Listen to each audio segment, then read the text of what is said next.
स्वागत है आपका मेरे चैनल पर। तो क्या आप अमीर बनना चाहते हैं? मैं भी क्या पूछ रहा हूँ, आज कौन अमीर नहीं बनना चाहता। तो मैं आपसे पूछता हूँ कि आप अमीर कैसे बन सकते हैं। चलिए मैं बताता हूँ। नौकरी जॉब करके तो आप अमीर बन नहीं सकते। अमीर बनने के लिए आपको एक बड़ा अमाउंट चाहिए जो हमें अमीर बना सके। तो फिर हम दो चीज़ों से ही अमीर बन सकते हैं। बिजनेस। अब बिजनेस के लिए तो लगता है बहुत सारा पैसा, और पैसा तो हमारे पास है नहीं, इसलिए आप दूसरा रास्ता चुन सकते हैं जो कि इन्वेस्टमेंट। ये एक ऐसा रास्ता है जिससे हम बहुत आसानी से अमीर बन सकते हैं। बहुत लोगों को पता भी है कि इन्वेस्टमेंट से हम अमीर बन सकते हैं, लेकिन वो इसे जुआ समझते हैं कि उन्होंने पैसे लगाए तो या तो उन्हें प्रॉफिट होगा या फिर लॉस उनके लिए जो इन्वेस्टमेंट को जुए की तरह लेते हैं। क्योंकि ये लोग कभी भी किसी भी कंपनी में इन्वेस्ट करते समय उस कंपनी के बारे में जानते तक नहीं। तो मैं आपको बताता हूँ कि आप किस तरह कंपनी में इन्वेस्ट करें कि आपको लॉस ना झेलना पड़े। देखिए, इन्वेस्टमेंट रिस्की तो है, लेकिन ये लॉन्ग टर्म में आपको अच्छा खासा पैसा कमा कर देता है। तो मैं आपको द इंटेलिजेंट इन्वेस्टर बुक से कुछ ऐसे रूल्स बताने वाला हूँ जो आप इन्वेस्टमेंट करने से पहले जरूर देखें। इन्वेस्टर या स्पेक्यूलेटर जब भी किसी कंपनी में शेयर्स खरीदते हैं तो इन्हें उस कंपनी के बारे में कोई जानकारी ही नहीं होती। ये लोग बस दूसरों को देखकर इन्वेस्ट कर देते हैं, लेकिन इन्वेस्टर ऐसा कभी नहीं करता।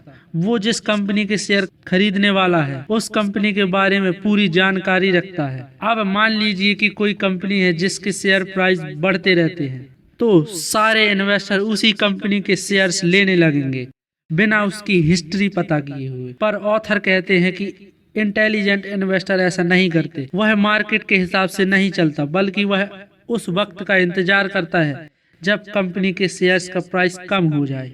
Stock market history. मान लीजिए कोई कंपनी पिछले 5 साल से 7% का इंटरेस्ट दे रही है, तो ये जरूरी नहीं है कि वह आगे भी 7% का इंटरेस्ट ही दे। ये इंटरेस्ट ज्यादा भी हो सकता है या कम भी।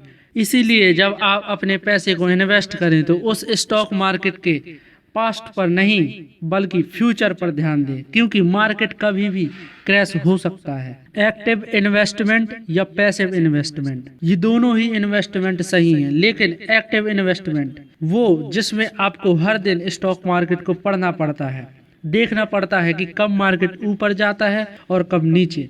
पैसिव इन्वेस्टमेंट मतलब आपने मार्केट में पैसा लगा दिया, अब बस आप 5-6 साल उस पैसे को भूल जाएं। ऑथर का कहना है कि लॉन्ग टर्म में इन्वेस्टमेंट कम रिस्की होता है। ज्यादातर लोग लॉन्ग टर्म में ही इन्वेस्टमेंट करना प्रेफर करते हैं। हाई रिटर्न्स के पीछे ना भागें। स्टॉक मार्केट एक ऐसा पैसों का कुआं है जिसमें से आप जितना चाहे उतना पैसा निकाल सकते हैं, पर लोगों को कुछ ज्यादा ही जल्दी होती है। हाई रिटर्न्स के नतीजा उनका पैसा डूब जाता है, इसलिए अपने पैसे को सोच समझ कर इन्वेस्ट करें। मतलब ज्यादा रिस्क ना लें, क्योंकि कुछ कंपनियां होती हैं जो अपनी मार्केट कैपिटल से ज्यादा लोन ले लेती हैं, इसलिए उनके पास कुछ नहीं रह जाता। इसलिए उन्हीं कंपनियों पर इन्वेस्ट करें जो सालों से एक साल इंटरेस्ट दे रही है। कम में खरीदो, ज्यादा में बेचो। इसका मतलब शेयर प्राइस कम हो जब खरीदो, जब बढ़ जाए तो बेच दो। हम सभी इससे उल्टा करते हैं, क्योंकि हम उस कंपनी के शेयर खरीदते हैं जिनके शेयर्स प्राइस पहले से ही हाई है।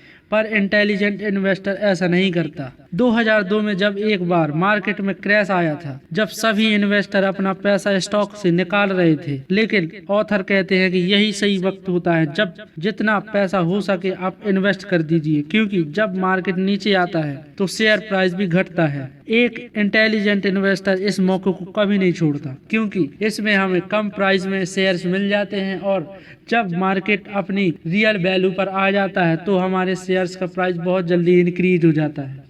वीडियो को लाइक करें और शेयर करें, और कमेंट में है वो बताएं कि आपको वीडियो कैसी लगी। और आपको इस चैनल पर ऐसे ही इंटरेस्टिंग वीडियोस मिलती रहेंगी, इसलिए हमारे चैनल को सब्सक्राइब कर लें।